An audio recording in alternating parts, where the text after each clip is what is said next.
inspired you to pursue a career in science? Well, of course, a key mentor and guide for me was Mike Ardler, who recruited me to Middlesex for 2 years in 1985, and I effectively never left. He was somebody who was able to throw me in the deep end and hope that I swam, which I did, and then after that really encouraged me in a lot of areas. I mean, I was hugely lucky when I look at people nowadays struggling with postdocs to be actually allowed to go in on a major programme grant with the MRC in the first 3 years of my research as a co-applicant. I was left to get on with it, but always knew that there was a very good safety net, and I was allowed my independence very early. And I think I owe Mike a huge amount of gratitude for that. Although, as I have learnt, if you've got good people around you, as I have in my own group, then perhaps the best thing of all is to see them move from people who are kind of dependent on you for both ideas and guidance to people who have their own ideas and do their own thing and begin to challenge you. The nicest thing of all is when they politely say, well, you can come to the meeting or you can come to this appointments committee, but we don't need you. What, if any, barriers did you come up against in progressing your career in science, and how did you overcome them?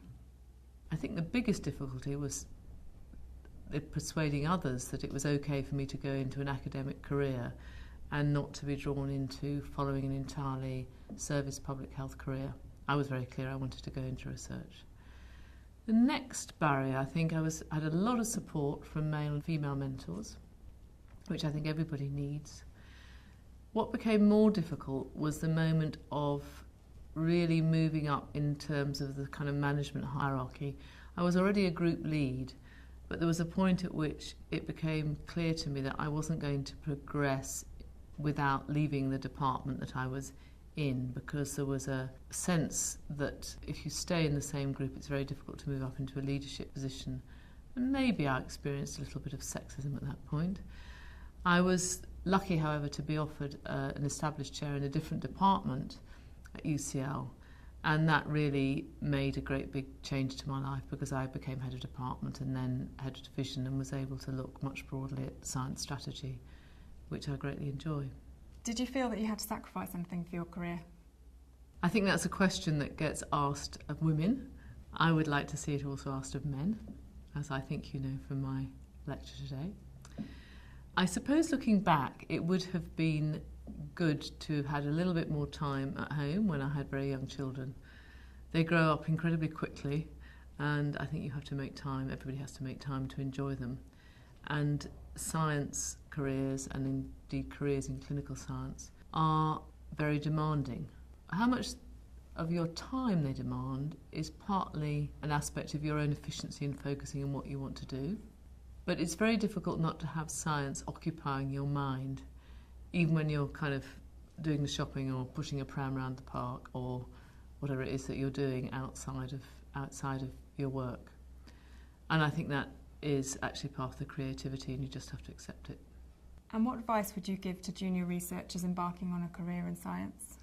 I think I'll give the message that if they want to do that it's a tough road, but it's incredibly exciting. At the heart of it, I have experienced from watching people go through PhDs and so on, that you really do have to have your own ideas to go all the way, the length of the academic career ladder. But there are many paths to success, and people shouldn't feel disappointed if it turns out that actually straight science for the rest of their lives in a research setting is not their thing. Some people actually decide ultimately that they're not the kind of people who want to be a group leader. They're very happy getting on with the field work or being a research manager rather than a research leader. And then there are some people who actually go on into, for example, science management. I can think of all sorts of people who have been great scientists, enjoyed their science training, but actually find themselves very content in an environment where they're working with many broader science issues and not just focusing on one thing. There are many different leadership styles. What style do you adopt, and how do you run your group? Well, it's often asked about style, and I always say the answer to that is ask somebody else, because it's quite difficult to see oneself from the outside.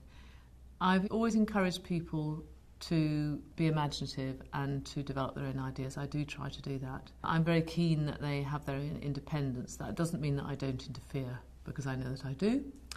I try to look after people's careers, but I also encourage them to be ambitious, and I think probably inevitably have high expectations of people. I think people have always had high expectations of me. I learnt that from my first mentor, Mike Ardler. He had high expectations of me, but he also trusted me to get on and meet the challenge. If you don't challenge people to try and go outside their comfort zones, they very often don't realise what they can achieve.